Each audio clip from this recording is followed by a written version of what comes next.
Olá, Floripa, olá, Brasil, olá, mundo, eu estou aqui, André Patunas, e este é o programa Vida Inteligente, trazendo hoje um tema muito interessante que é sobre, bem nessa época que nós proclamamos os 200 anos, o bicentenário da independência desse grandioso país continental que é o Brasil, né?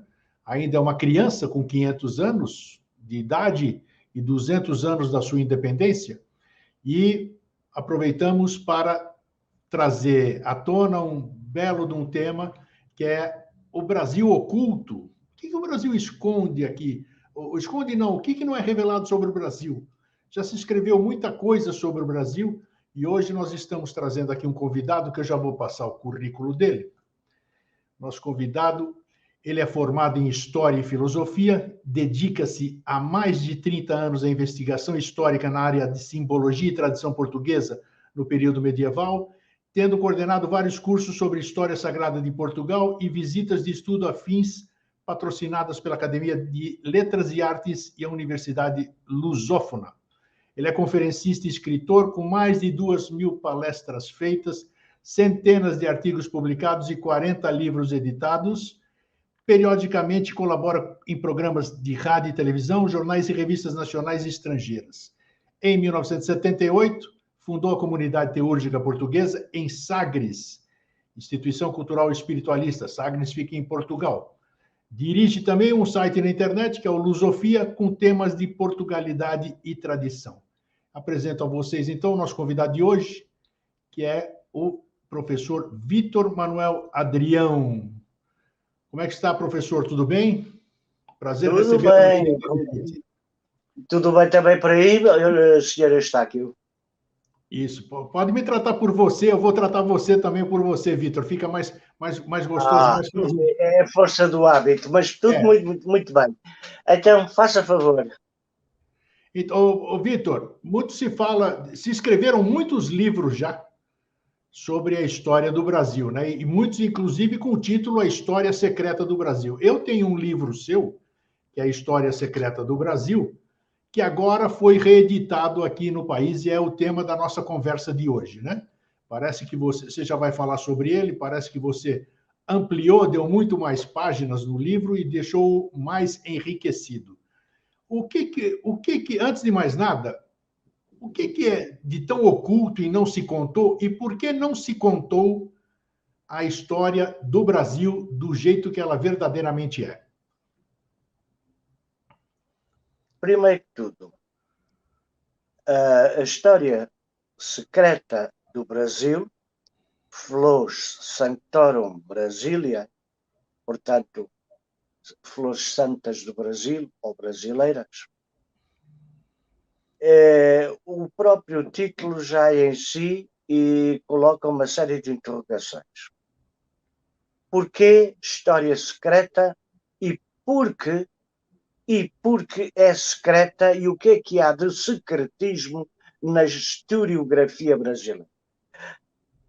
Os primeiros a escrever sobre a história secreta, digamos assim, sobre a história do Brasil, foram os bandeirantes e os capuchinhos, que deixaram nas suas cartas, nas suas crónicas, várias referências ao Brasil, como Américo Pio, que dedicou um livro ao Brasil americano ou à América portuguesa. Depois, no século XX, o Gustavo Barroso compôs em vários volumes, 6, a sua história secreta do Brasil e outros autores mais. Eu fui nesse sendeiro, mas seguindo os parâmetros do meu pensamento. Um pensamento baseado num trabalho de campo no território brasileiro e baseado no trabalho de gabinete, documentação, estudos, comparações, etc. Por aí. A historiografia brasileira, como sabemos, conta que Pedro Álvares Cabral chegou ao Brasil e achou o Brasil, o achamento do Brasil, que é uma palavra incorreta, mas muito corrente no Brasil. Outros falam em descobrimento do Brasil. Isso. Descobriu, por um acaso, enfim, o Brasil. E foi aí que o Brasil começou. Depois vem toda a trama política, social, militar, económica e às vezes até religiosa. E ficamos por aí. Isto assim é pobre, não explica muita coisa. Por exemplo,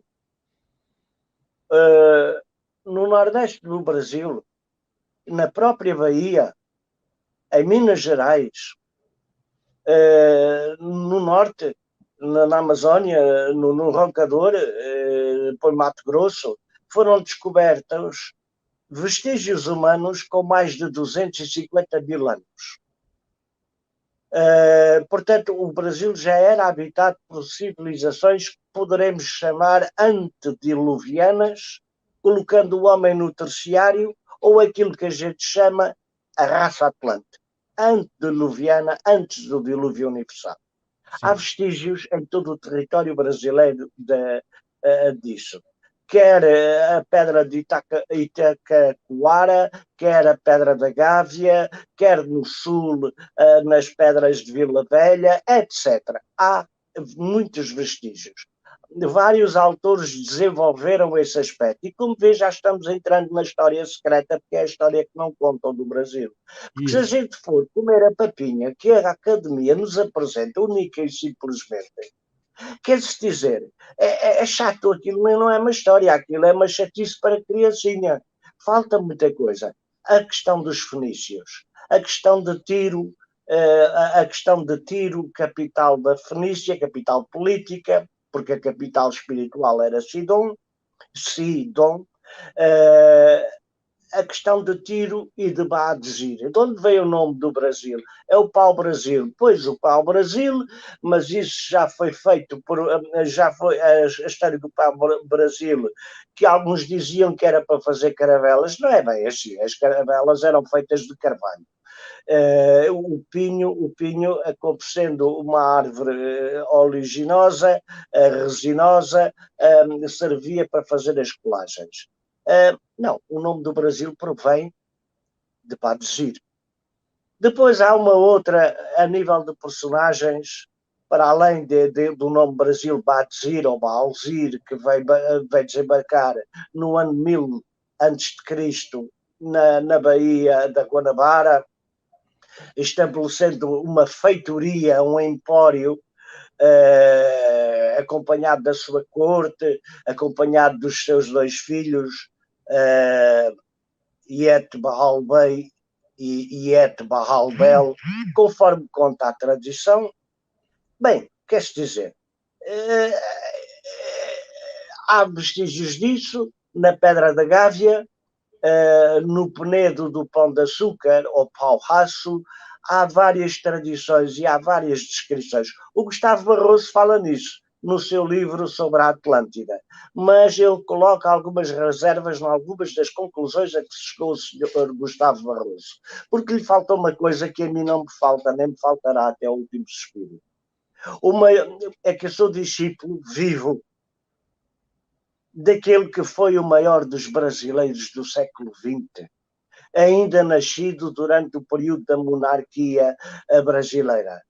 O professor Henrique José de Sousa, que nasceu e foi batizado Henrique Honorato de Sousa, depois mudou para Henrique José de Sousa, que veio a fundar a Sociedade Teosófica Brasileira em agosto de 1928 e que veio até 1969. Quando o seu filho primogênito do segundo casamento altera a organização e passa a chamar-me Sociedade Brasileira de Eubiose. Eubiose, viver bem. Eubiose, viver bem. Pois, será. Mas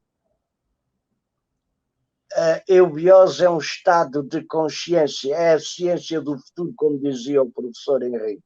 E nesse sentido, sendo o estado de consciência, não pode ser transposto para uma instituição. Não tem coerência, tal como sinarquia. Concórdia universal dos povos, a começar pelo Brasil, berço de uma nova humanidade, de uma raça doirada. Esta raça doirada, esta raça cristina de Maitreya, o Cristo da nova era, o Cristo da parúzia ou do segundo advento, enfim, Foi para isso que o Henrique José de Sousa trabalhou. Além do mais, a partir do Brasil, porque de facto ele era um brasileiro dos 7 estados. A tudo, quanto hoje se fala de esoterismo nacionalizado, diremos assim, no Brasil, a ele se deve. Está tudo nas daranas, que eram as revistas da Sociedade Teosófica Brasileira, na época do professor. Está tudo. Como estas revistas, órgãos oficiais da Sociedade Teosófica Brasileira, eram públicas, de venda pública, muita gente aproveitou-se para fazer extrapolações, e enfim, e aí temos os novos messias, os novos gurus, que vale tanto na política como vale na religião e até nos sectarismos. Há muita palha vã nestas histórias acerca do Brasil secreto. O que é o Brasil secreto e quem foi o seu maior decano no século XX?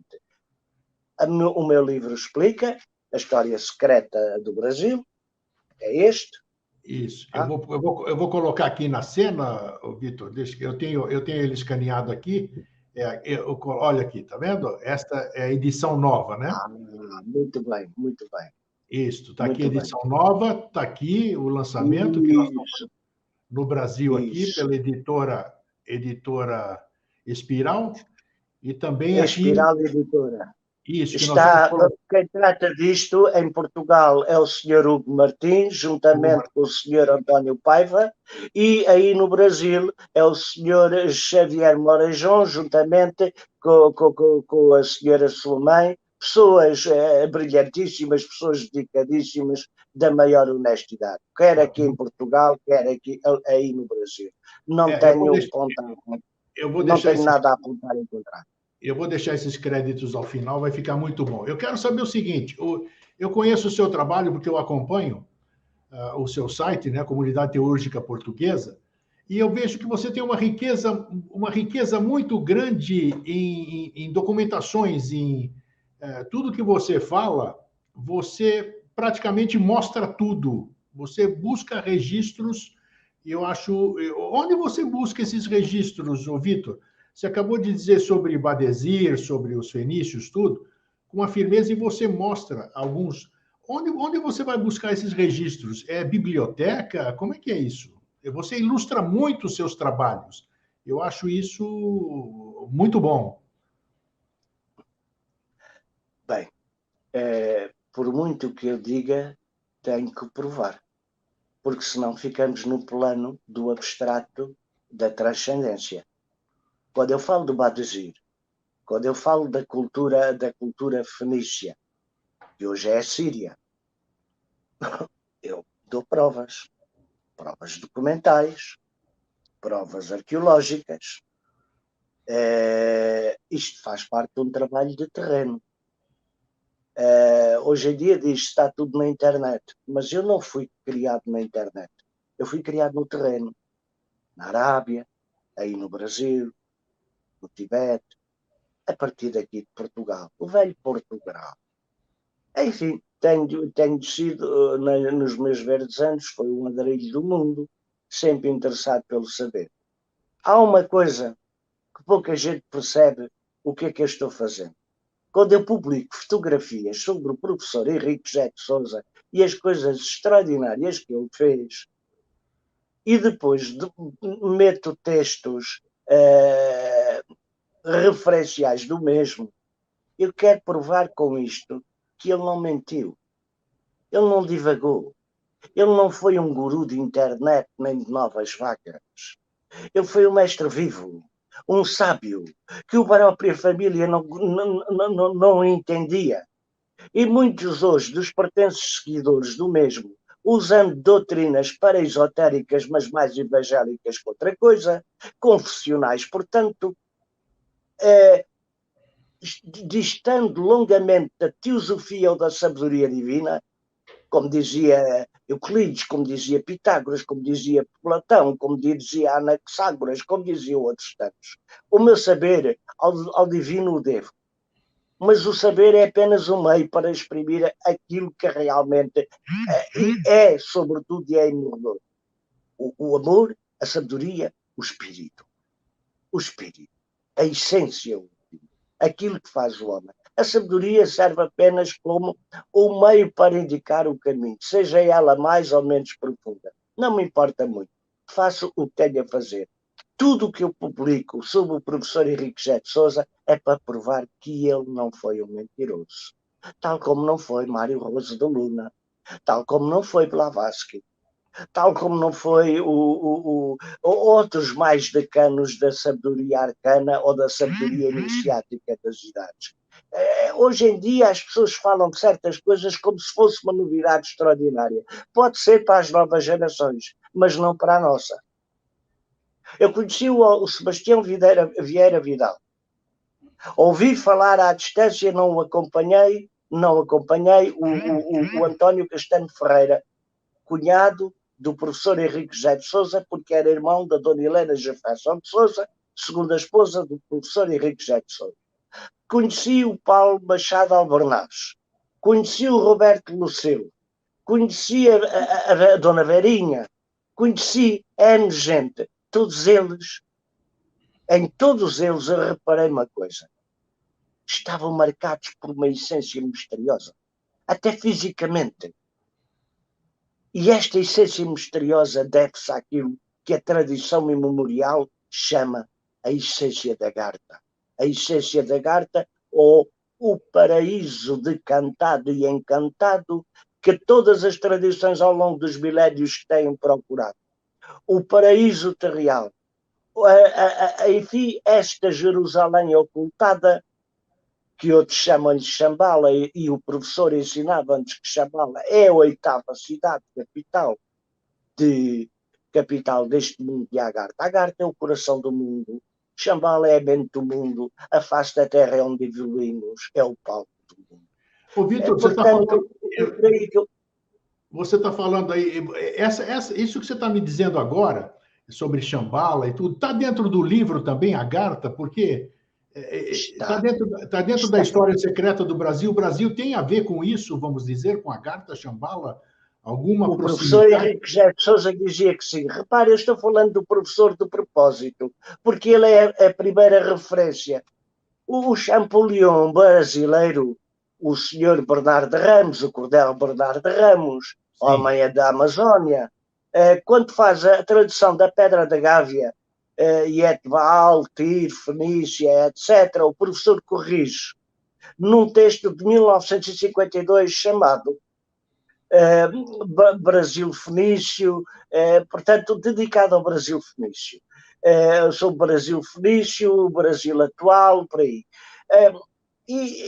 E ele apontava que a Pedra da Gávea era uma das entradas para o mundo decantado, chamado, enfim, genericamente de Agartha. Sabemos que há outras regiões até chegar a Agartha, as regiões interiores. Toda a luz que há no homem vem de dentro. Toda a luz que há na Terra, que é um corpo vivo, a expressão do seu espírito ou logos planetário, vem de dentro. Portanto, o que há de melhor no homem e na Terra está dentro. É natural que assim o professor apontasse o interior da Terra como lugar das realizações maiores do mesmo homem. Fala da Pedra da Gávea como uma das entradas. Fala nas Furnas de Vila Velha, no Paraná. Fala em Matatu, Araracanga, a cabeceira das Araras Vermelhas, lá em cima no Roncador, onde se desce a 44 graus, até chegar a um anfiteatro imenso, onde abre-se um portal que leva à cidade, à cidade subterrânea de Matatura, Araracanga, chamada Aracunda. Aracunda, o altar do discípulo. Aracunda, o altar do fogo, do Ararat, melhor dito. Esse sim, o altar do discípulo, Ara mais Ararat. O Aracunda é o altar de fogo, queria dizer. Ora bem, ele fala nisso.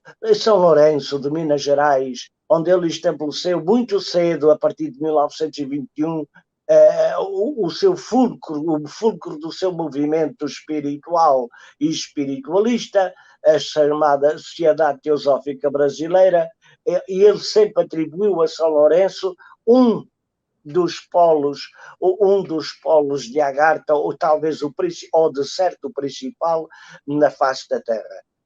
Por exemplo, quem vai lá para cima para o morro do morro onde está o teleférico, antes de chegar ao teleférico, há duas pedras junto de uma casa, uma pedra onde tem esculpido um sol e outra pedra onde tem esculpida uma lua.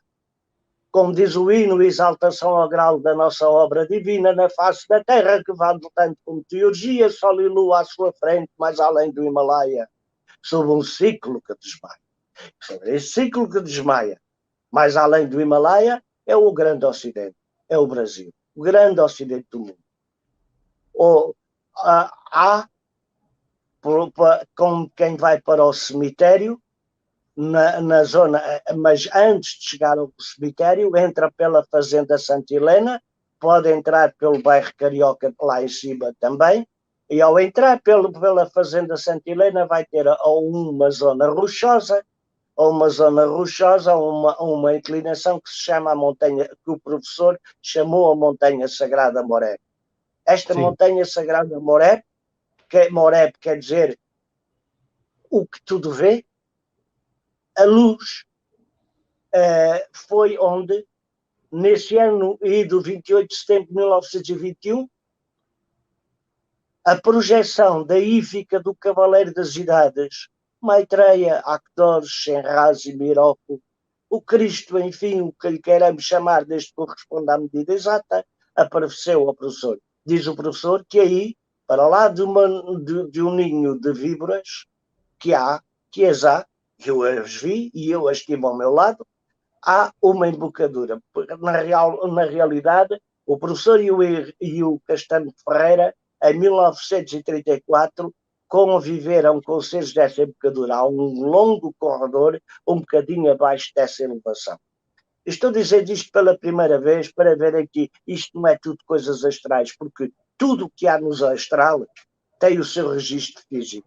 As pessoas, isto é como a raposa e o cacho das uvas, estão verdes, então é os astrais, etc. Falemos até terreno físico, é como os adeptos, eles são lá nos astrais, os reikis e essas coisas, é muito engraçado, mas eles têm corpos físicos. Um indivíduo só se realiza com a ajuda do mestre, sozinho não vai de nenhum lado. É a disciplina antiga. Bom, isso tudo que para além disto... Isso tudo que você está me falando está no livro. Eu queria uma sequência do livro. Como é que é essa? Eu aponto com outras palavras. O nome do Badezir, com outras palavras, o nome do Badezir, segundo as crónicas, sobretudo as crónicas sumérias, coevas das fenícias, chamavam a Badezir Athanatos. E o professor chamava-lhe Badezir de Agartha. Portanto, Athanatos, você fala do grego, o imortal, Badezir, o imortal. Athanatos é imortal na palavra grega, é isso? Eu falo dos portais da Gávea, eu falo do Portal da Gávea, eu falo de São Lourenço, eu falo do Monteiro a Itaparica, eu falo da embocadura de Nova Chavantina, a caverna seca em Nova Chavantina que se perde nas funduras da terra. Eu falo na Gruta do Carimbado e na Gruta da Bruxa em São Tomé das Letras, em Itaçu. Aponto uma série de locais. Agora o senhor pode me perguntar, você sabe isso tudo, você já lá esteve? E eu respondo, o problema é meu. Basta aquilo que eu digo e aquilo que eu escrevo e aquilo que eu provo. Há documentação. Isto aqui não é andar a fazer leituras acásticas, nem coisas do género, porque as pessoas não estão preparadas para tanto. Eu estou dizendo estas coisas pela primeira vez para o mundo, para verem que há aqui uma distância. Há uma distância, há uma separação e pode-se provar as coisas desde que as pessoas se procurem. Há documentação, além do mais, há toda a experiência. Vejam-me só uma coisa, como é que o Chavante, lá de cima do Rio das Mortes, depois entrando pelo sertão adentro, é o índio branco, porque há etnia branca. De onde é que apareceram brancos antes de Cabral? E então ele é branco. Bem sei que há Chavante bem negro, etc. Eu sei bem da ferocidade dos Chavantes, e lá razões haveriam para isso. Mas a etnia que vive no Xingu é branca. Onde é que eles foram buscar esta coisa? Isto é tudo muito interessante. Não serão restos de um antropológicos de um período de humanidade ido e que sobrou assim? Gente que foi tão evoluída e caiu no salvagismo devido a um dilúvio Quem universal. sabe? Quem Tudo isto sabe? está no livro, mas com provas, muita bibliografia. O que A que você, bibliografia, a Vitor, bibliografia ultrapassa várias centenas de textos, o que você colocou de de nome? referências. Eu tenho a primeira edição que eu consegui comprar porque esgotou no Brasil, né? Não tinha mais a História Secreta do Brasil da sua autoria. No Brasil acabou faz tempo, né? A primeira edição. E, da primeira para essa segunda que você está lançando agora, você disse, o Hugo disse que foi acrescentada muita coisa. Que coisas novas você acrescentou nessa reedição, digamos assim? Bem, a investigação em historiografia, há eu, quando escrevi em 2003, Tá, a História Secreta do Brasil, que foi editada pela Madras Editora em 2004, tinha X temas e X textos. Depois, em 2016, do meu bolso, editei o livro já com alguns acréscimos. E finalmente, neste ano 2022, pela Espiral Editora, e editei a obra completamente revista, aumentada e atualizada. Então, por quê? Porque a investigação não para. Mal de mim, se eu soubesse em 2003 aquilo que sei em 2022. Mas isto evolui. É como o professor e a Sociedade Teosófica. Primeiro fundou a Sociedade da Arana. Antes da Arana fundou Samiyama. Depois é que fundou a Sociedade Teosófica. São os ciclos de evolução. Todos nós evoluímos. E depois a investigação prossegue. Olha, até lhe digo mais. Se eu hoje tivesse que escrever novamente a história do Brasil, iria escrever sobre os dragões do Império, que é uma coisa que eu só refiro de passagem. Iria escrever mais dois ou três apontamentos, a questão do coração de Dom Pedro. Ainda que eu falo no coração de Dom Pedro e no corpo de Dom Pedro, que foi entregue pelo governo, oferecido pelo governo português em 1972 ao governo brasileiro.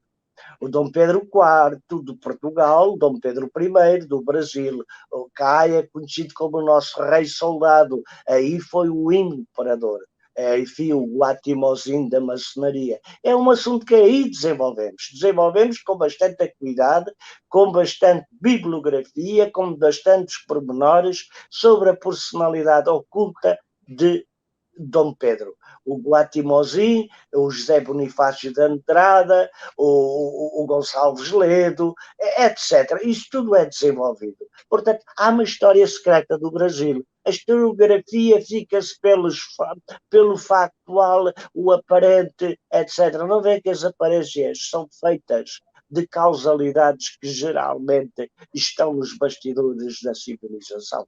Neste caso, nos bastidores do Brasil, que haja o que houver, estará sempre ligado a Portugal. Portugal sim. é um pai que fez um filho e o filho agora ampara o pai e o pai instrui o filho. O velho, o ancião, instrui o novo, o jovem, o pupilo, o cavaiú, enfim, aquele que há de dar, repito, ao mundo uma nova raça, a raça doirada, a raça do futuro. É aí para isso que se trabalha. Então, mas o Brasil está atravessando tantos problemas, etc. Como é que é isso?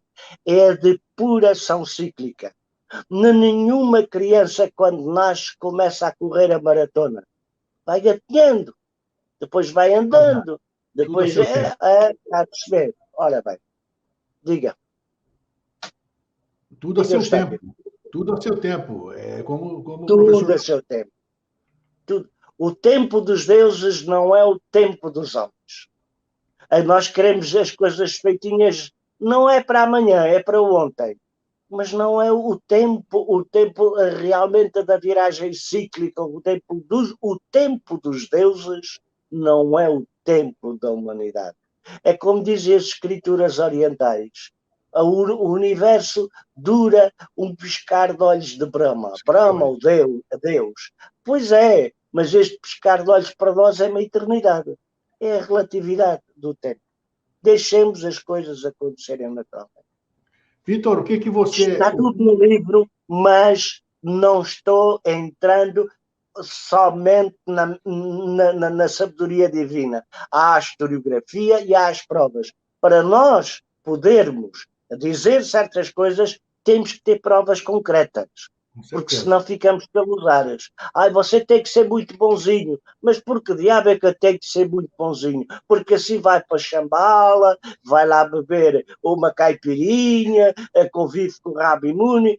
Deixemos de fantasias e falemos a sério.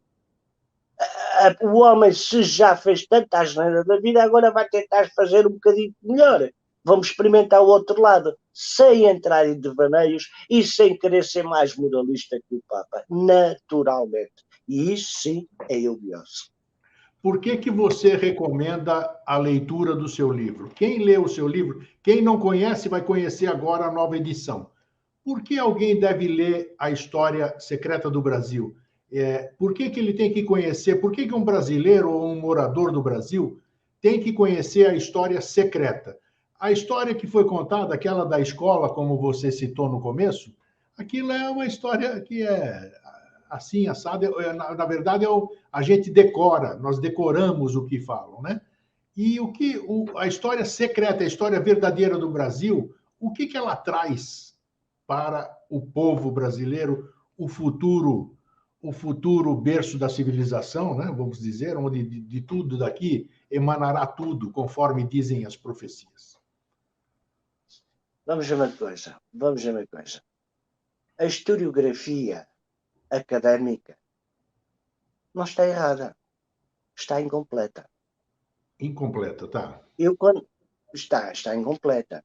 Eu, quando lanço a terreno, lanço ao campo esta história secreta do Brasil, bem, eu lanço ao campo, mas aponto uma série de autores que antecederam. Eu não sou inédito. O que eu estou dizendo já outros disseram. Talvez com outras palavras, certamente com outras palavras. Porque o pensamento historiográfico brasileiro é um pensamento profundo. As pessoas que se interessem realmente querer aprofundar um bocadinho mais, ir além daquilo que é ensinado no liceu, na universidade, na faculdade, o pão com massa e a massa com pão, ir um bocadinho mais longe.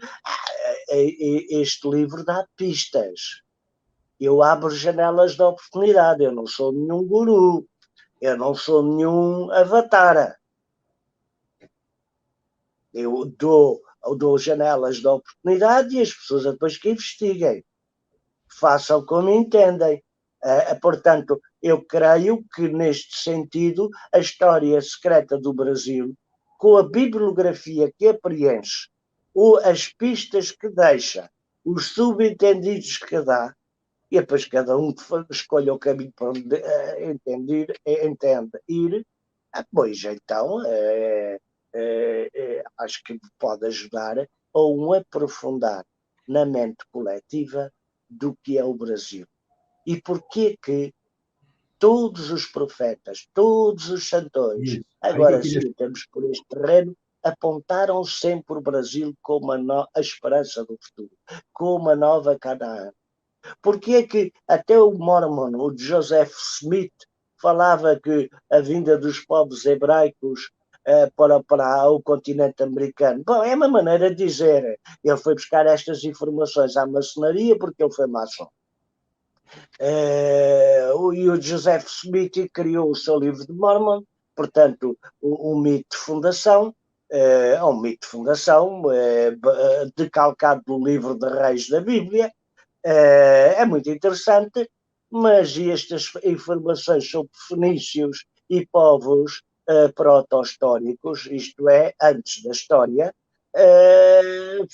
foram decalcadas de informações das correntes iniciáticas, neste caso da maçónica norte-americana, que tal como a brasileira, saiu da fonte portuguesa. Porque este assunto é bastante abordado. Nós aqui em Portugal temos muitos vestígios sobre os fenícios. Na Baía de Guanabara, por exemplo, há uns anos atrás descobriram-se algumas ânforas que se atribuíram aos fenícios e comparando-as com as da necrópole de Cádiz, em Espanha, no sul de Espanha, a necrópole de Cádiz é uma necrópole fenícia. Os objetos descobertos aí são igualíssimos aos que foram descobertos na Baía de Guanabara. Portanto, houveram povos que navegaram ao Brasil antes de Cabral. Os árabes têm muita coisa sobre a nível de geografia, a nível de cartas de marear, etc., sobre o Brasil, em que lhes chamam I-Brasil. As sagas irlandesas falam da Ilha Brasil.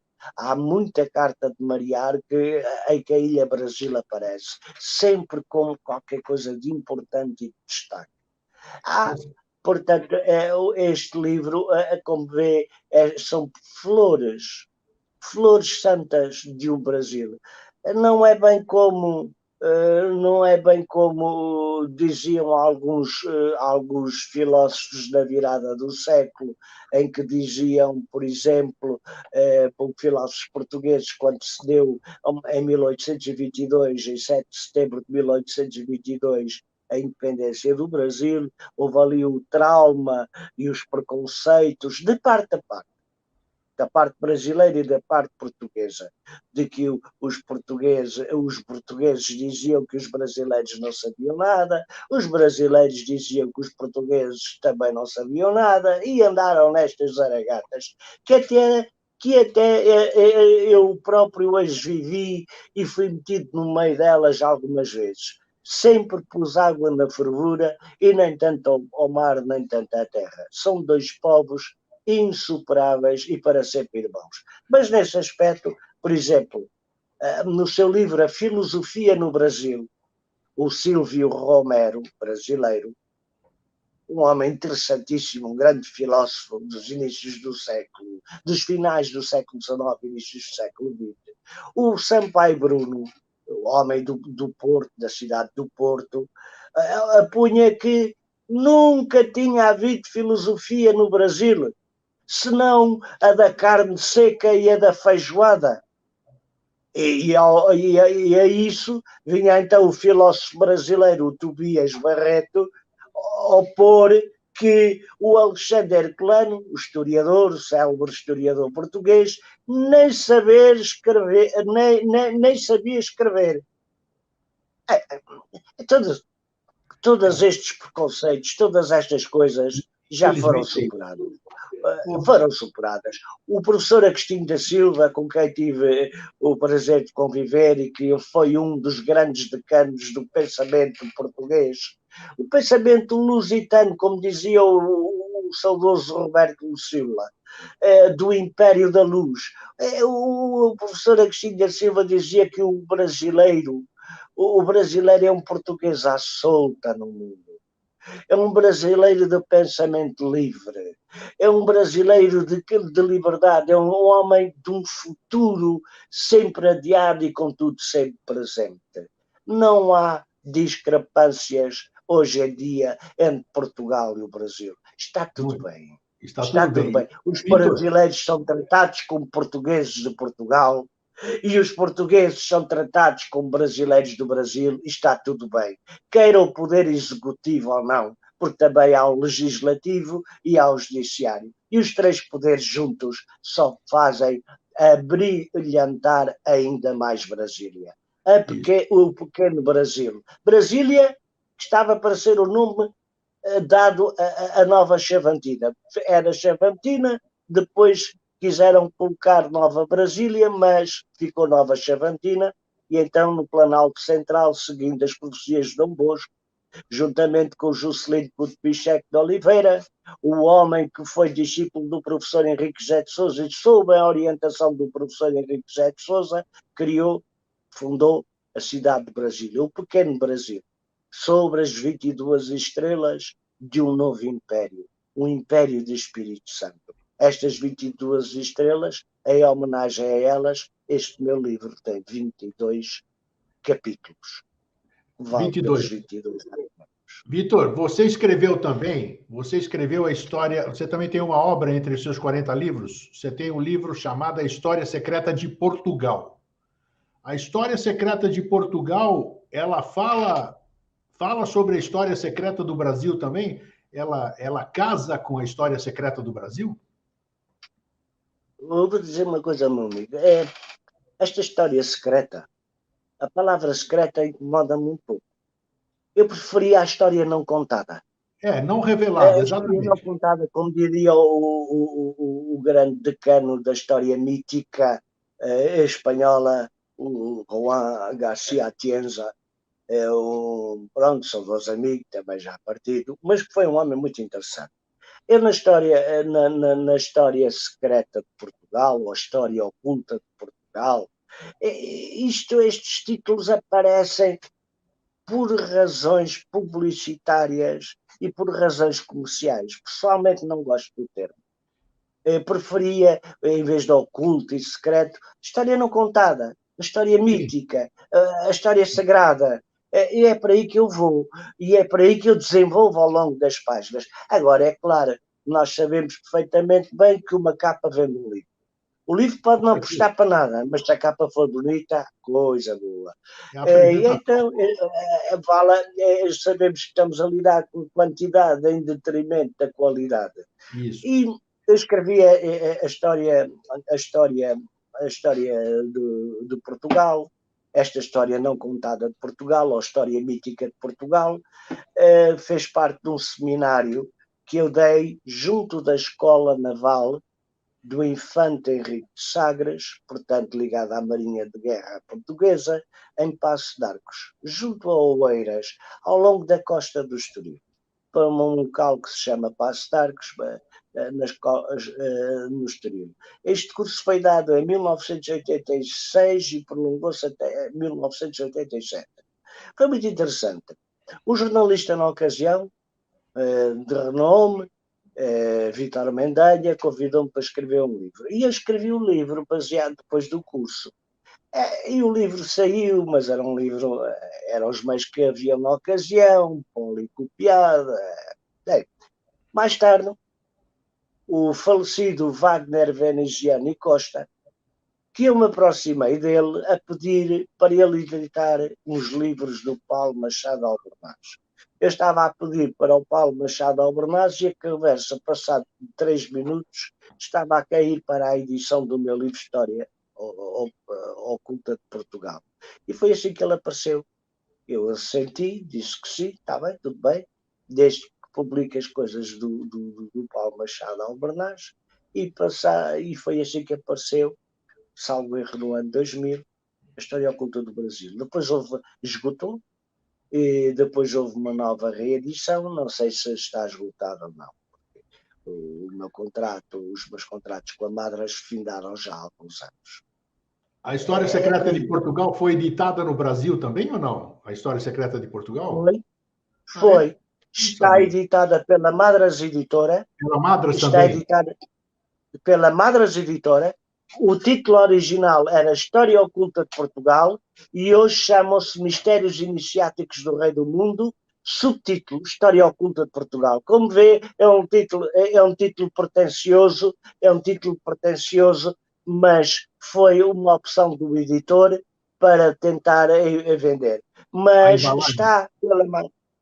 Eu não sei se o livro está esgotado. Pode ser que eu venha a reeditar, mas eu dentro da historiografia portuguesa tenho muita coisa editada. tem muita coisa editada, tem feito muita investigação a nível de conferências, a nível de estudo de terreno, etc. Onde eu pretendo chegar com todas estas conclusões, e às vezes chegam-se a conclusões profundamente esotéricas, as bases são o professor Henrique José de Sousa. Pouca gente entende. As bases são o professor Henrique José de Sousa. Eu daqui não sei. Eu posso ir aos iluminados de Veneza, os chamados frates herméticos de Veneza, que foram uma organização da Renascença.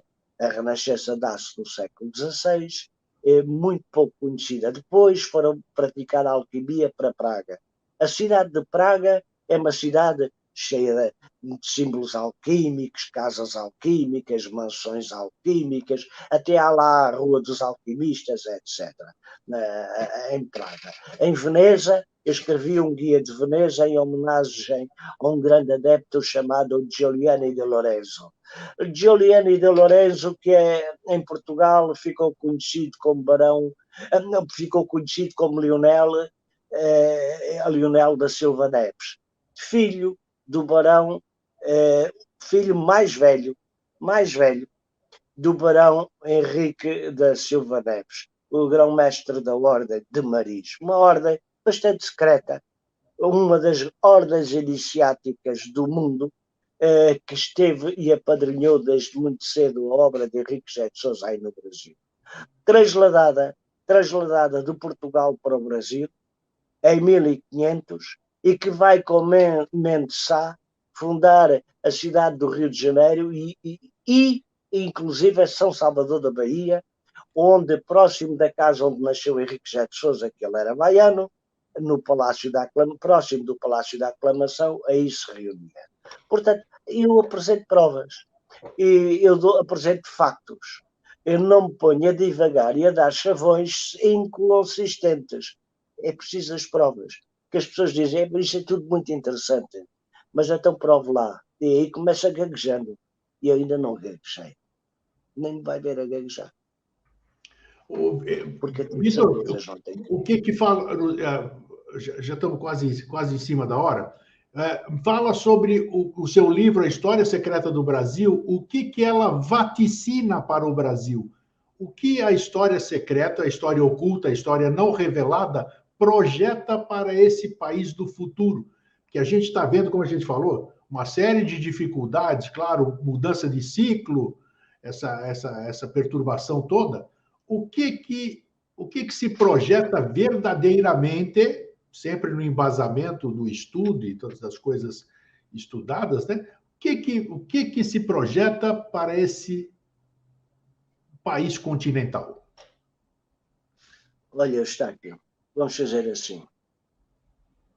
O livro e todos os outros textos mais esotéricos que eu escrevi sobre o Brasil, tudo, mas mesmo tudo, e tudo o que eu tenha dito até agora sobre o Brasil, é uma mensagem de esperança. É uma mensagem de dizer, meus caros, por detrás das nuvens está o sol. Este é o momento da depuração cíclica. Esta é a hora da depuração cíclica, da mudança de consciências.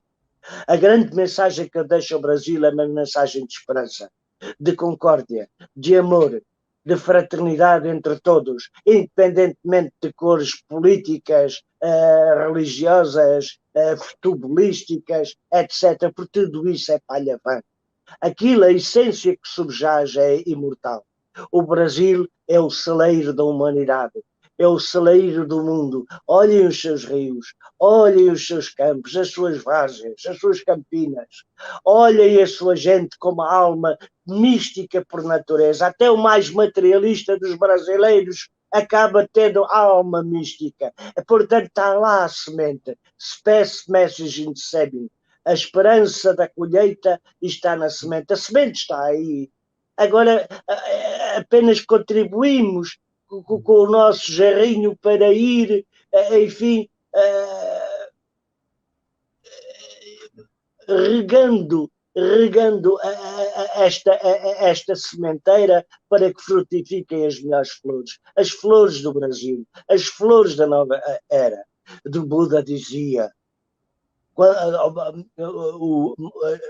a tradição diz, quando o Buda sorri, a humanidade enxuga as lágrimas. E eu digo, quando o Brasil sorri, quando o Brasil, enfim, assumir a sua posição decisiva perante o mundo e a humanidade, esta mesma humanidade sorrirá. Porque o Brasil, queira-se ou não, é uma oitava coisa. O Brasil não é um país. O Brasil, é claro que é um país. O Brasil é um continente. É um país-continente. Tem todas as condições para dar à humanidade um futuro mais auspicioso e radioso. Fala-se também que o Brasil é pátria do Evangelho, como dizia o Chico Xavier e outros mais.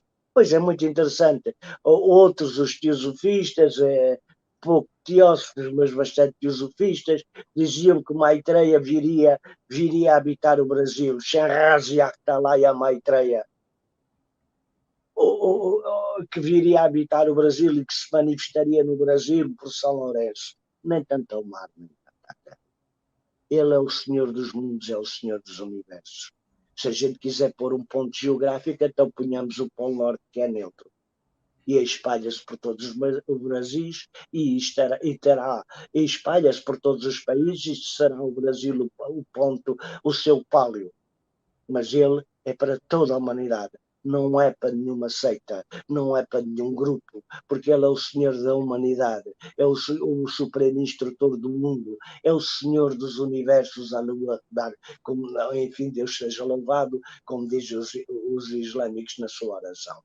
Ele é a esperança da humanidade. Isso é nele a esperança da humanidade. Aquele a quem o Brasil está tão ligado, representado no seu Cristo Rei, o Corcovado sobre a terra mesma. Sobre a humanidade, este grande ponto de interrogação do futuro, este é, enfim, o Brasil que se destina a toda a humanidade, a todos os seres, e é o Brasil que será num futuro sempre ausente e contudo sempre presente. Que nós demos o nosso contributo, todos, e todos deem o seu contributo para que este sonho, esta utopia, e quem não tem sonhos belos não é feliz, se torne realidade. E Oromoite Brasil, Oromoite sempre, e Oromoite Eustáquio.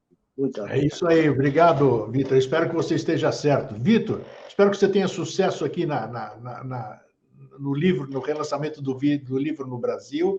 Espero que as suas palavras sejam, como é que se diz, sejam verdadeiras no sentido do que o país que eu escolhi, que meus pais escolheram. Tivemos que vir aqui para o Brasil. Você sabe que a minha origem é grega, né?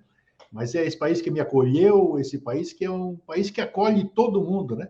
Então, e nós estamos aí trabalhando para que realmente tudo que se prevê sobre o Brasil se torne realidade. Eu te agradeço mais uma vez pela sua disponibilidade de estar aqui conosco hoje. Sucesso no seu livro. Eu vou colocar aqui na tela mais uma vez para as pessoas anotarem. Aqui, A História Secreta do Brasil, a segunda edição, que está pela editora... Daqui, Espiral Editora, né? Nós vamos deixar o contato aqui no crédito daqui a pouquinho, vai estar aparecendo no visor. Então, esse livro não está sendo comercializado, disponível através desses endereços que nós estamos colocando aqui no site e vão permanecer, inclusive, aí no YouTube. Então, espero que o livro seja um sucesso e que alcance mentes que possam germinar, né? A esperança da colheita reside na semente, como se fala, né? Messis in semine. Vitor, muito obrigado mais uma vez, e eu quero que você deixe a sua mensagem final para o público telespectador. Um grande abraço para si, Eustáquio, e muito grato pela sua atenção. Foi muito gentil, e viva a Grécia!